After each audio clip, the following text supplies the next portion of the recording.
Mister গোলাম মাওলা রনি, রাজনীতি আসলে বিশুদ্ধ কিছু কিনা বা রাজনীতিকে আসলে একেবারে বিশুদ্ধ করা সম্ভব কিনা সেটি একটি প্রশ্ন। এবং মিস নাজমা আক্তার তার কথার মধ্যে যেগুলো বলছিলেন, যেমন বেগম খালেদা জিয়া সংসদ নেত্রী থাকবার সময়, প্রধানমন্ত্রী থাকবার সময় 1971-এ যে ঘাতক, সেই ঘাতকের পক্ষে সংসদে দাঁড়িয়ে কথা বলেছেন, স্মরণ করেছেন।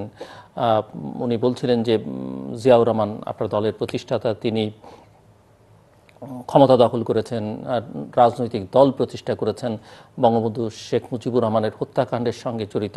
এর বাইরে যে কথাগুলো ইদানিংকালে সবচেয়ে বেশি আলোচনা হচ্ছে যে আপনার দলের প্রতিষ্ঠাতা জিয়াউর রহমান, তিনি মুক্তিযুদ্ধ করেননি, অনেকে বলছেন তিনি পাকিস্তানিদের এজেন্ট হয়ে কাজ করেছেন।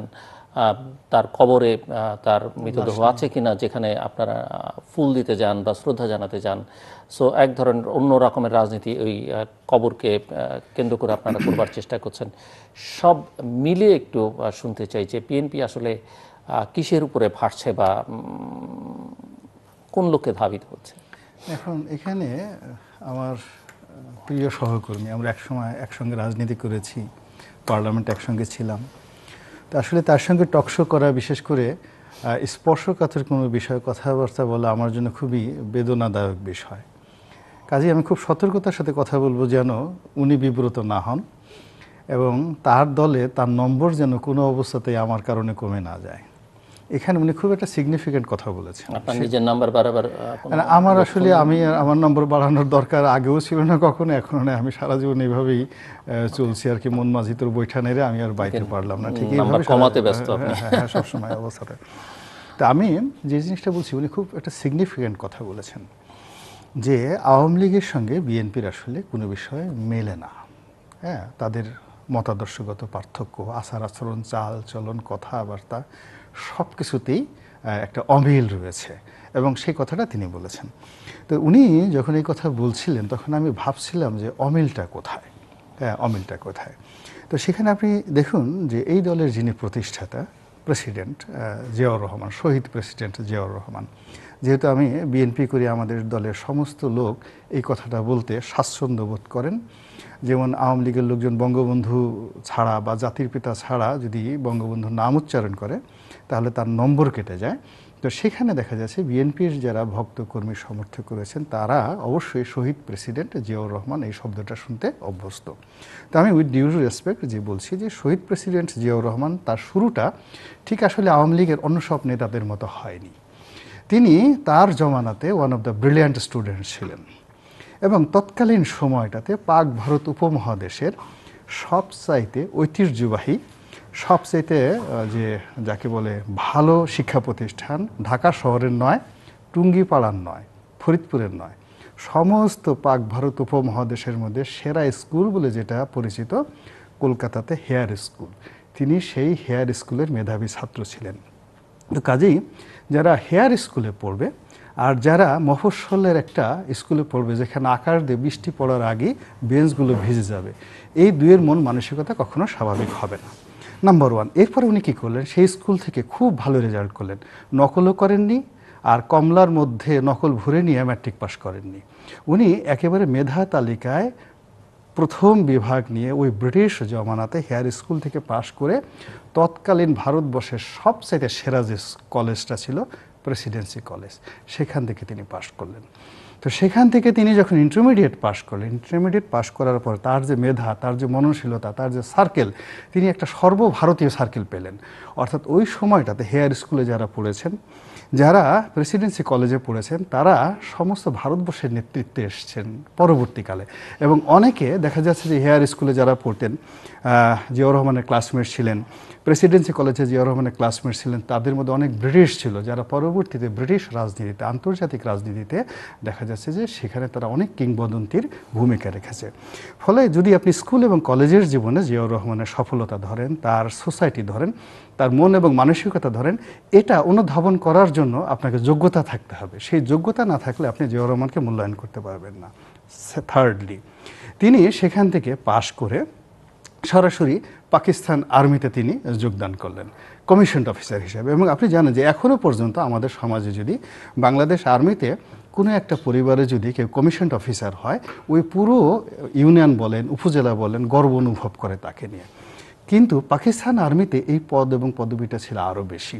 সেখানে যদি দেখা যেত কেউ একটা কমিশন অফিসার হিসাবে সেখানে চাকরি পেতেন, তাহলে সারা দেশ তাকে নিয়ে গর্ব করত। এবং জিয়াউর রহমান সাহেব শুধু কমিশন অফিসার ছিলেন না, তিনি মিলিটারি একাডেমি, পাকিস্তান মিলিটারি একাডেমিতে যে সফলতা দেখিয়েছেন, যে বীরত্ব দেখিয়েছেন, পরবর্তীতে তার যে চাকরি জীবনের তার যে হিস্ট্রি, তার যে ইতিহাস, বাংলাদেশের মধ্যে দ্বিতীয় কোনো মেজর, দ্বিতীয় কোনো কর্নেল, কোনো ব্রিগেডিয়ার, কোনো সামরিক অফিসার খুঁজে পাবেন না যে স্বাধীনতা উত্তর বাংলাদেশে জিয়াউর রহমানের সমপর্যায়ের মিলিটারি ট্যালেন্সি পাকিস্তান আর্মিতে দ্বিতীয় ব্যক্তি ছিল বাঙালিদের মধ্যে। শুধু তাই নয়, 1965 সনে যে যুদ্ধ হয়েছে পাক ভারত যুদ্ধে, সেই যুদ্ধে তিনি যে একটা ফ্রন্টের নেতৃত্ব দিয়ে যে বীরত্বটা দেখিয়েছেন, পাকিস্তানের ইতিহাসে সর্বোচ্চ বীরত্বের ইতিহাসে তাকে সেই বীর উপাধি হিসেবে তাকে ভূষিত করা হয়েছিল।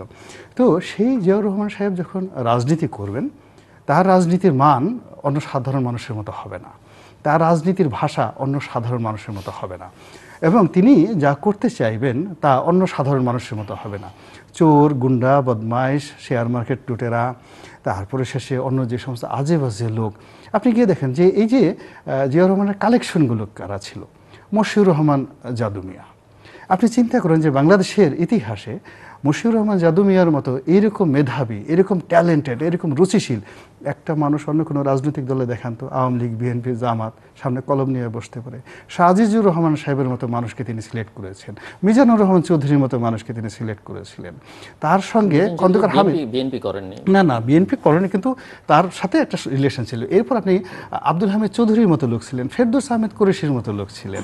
তো ওই সময়টাতে অর্থাৎ 50-এর দশক, 60-এর দশক, 70-এর দশকের বাংলাদেশের মেধা, মননশীলতা, রাজনীতি, অর্থনীতির সৎ, মেধাবী এবং ট্যালেন্টের যে লোকগুলো, সবগুলোকে তিনি কালেকশন করে যে কম্বিনেশন করেছেন, সেই কম্বিনেশনটা বোঝার মতো যোগ্যতা যদি না থাকে, তাহলে আপনি বিএনপির ভাষা বুঝবেন কোত্থেকে?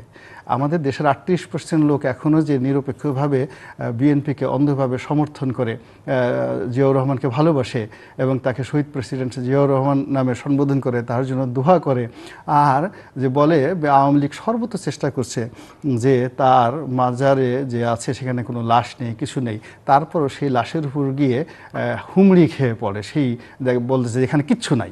অর্থাৎ রাষ্ট্রশক্তি সর্বচেষ্টা করে বলছে যে এই যে কবরের মধ্যে কিছু নাই, কিন্তু সাধারণ পাবলিকের বক্তব্য হলো কিছু নাই, কিন্তু ওখানে তো জিয়াউর রহমানের নাম আছে।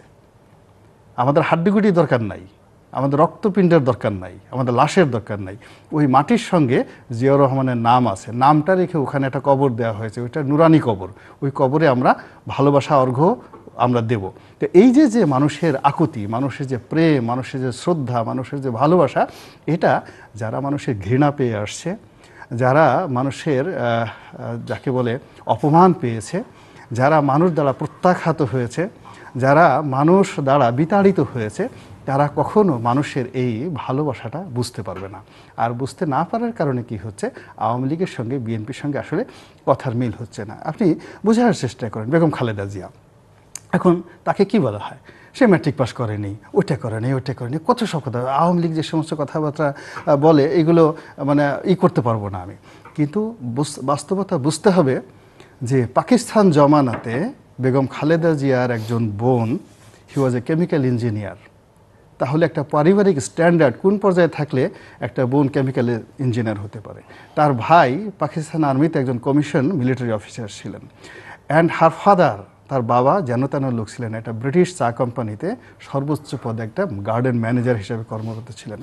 ফলে এরকম একটা অভিজাত পরিবার থেকে এসে, এরকম একটা ভালো পরিবার থেকে জন্ম নিয়ে একটা মানুষ আসলে মন্দ কথা শুনতে পারে, কিন্তু তার পক্ষে মন্দ কথা বলা সম্ভব নয়। ফলে কি হচ্ছে, আমাদের এই ইতিহাস গত এই যে বেগম জিয়া যেদিন থেকে রাজনীতিতে এসছেন, তিনি তো একজন ঊর্ধ্বতন সামরিক কর্মকর্তার স্ত্রী, একজন সেনা প্রধানের স্ত্রী, উপসেনা প্রধানের স্ত্রী, সেক্টর কমান্ডারের স্ত্রী, তারপরে শেষে রাষ্ট্রপতির স্ত্রী, নিজে প্রধানমন্ত্রী, বিরোধী দলীয় নেত্রী। তার যে বর্ণাঢ্য জীবন, সেই বর্ণাঢ্য জীবনে বহু আক্রমণের শিকার হয়েছেন, বহু প্রতিপক্ষের আঘাত প্রতিঘাতের শিকার হয়েছেন, কিন্তু কোনো অবস্থা থেকেই তার মুখ থেকে কোনো অশ্লীল শব্দ বের হয়েছে, কোনো ঘৃণা উদ্রেক কথাবার্তা বের হয়েছে, কিংবা অরুচিকর কোনো বক্তব্য এসছে, তার যারা শত্রু তারাও বলতে পারবেন। এবং এখানেই কিন্তু বিএনপির যে শ্রেষ্ঠত্ব বা বেগম জিয়ার যে শ্রেষ্ঠত্ব এখানেই, এই কারণেই তিনি শ্রেষ্ঠ। এখন এই যে ল্যাঙ্গুয়েজগুলো, মানুষের আছে না যে মানুষের ল্যাঙ্গুয়েজ হলো তার বংশের পরিচয়, তার বংশ তার রক্তের ধারও বহন করে।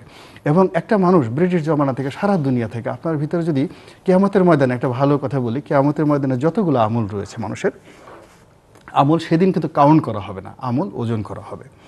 এবং সেই দিন যে আমলটি সবচেয়ে বেশি ওজনদার হবে সেটা কিন্তু নামাজ নয়, হজ নয়, দান নয়, খরাত নয়, কেবলই মাত্র মানুষের উত্তম ব্যবহার। উত্তম ব্যবহার যার রয়েছে কিয়ামতের ময়দানে তার সেই আমলটি সমস্ত ইবাদত বন্দিগের সাথে বেশি ওজনদার হবে। তো বুঝতে পারুন যদি তাই হয় তাহলে বর্তমান জমানাতে এই দুনিয়াতে বেগম জিয়ার যে আমল, তার যে উত্তম ব্যবহার, তার যে ভাষা, তার যে রুচি, তার যে আভিজাত্য, তার যে বক্তব্য, এটা একটু ওজন করেন আপনি মানুষ হিসেবে, মিজানের এক পাল্লায় নেন। আর তার যারা প্রতিপক্ষ, তাদের ভাষা, তাদের অঙ্গভঙ্গি, তাদের আঙ্গুলি, তাদের চাহনি, সমস্ত কিছু ওজন করেন, তাহলে কিয়ামতের ময়দানে যে বিচারটা হবে এটা বাংলাদেশে বসেই আপনি মোটামুটি করতে পারবেন। এটাই আমার বন্ধুর উদ্দেশ্যে আমার কথা, এর বেশি আমি আর কিছু বলতে চাই না।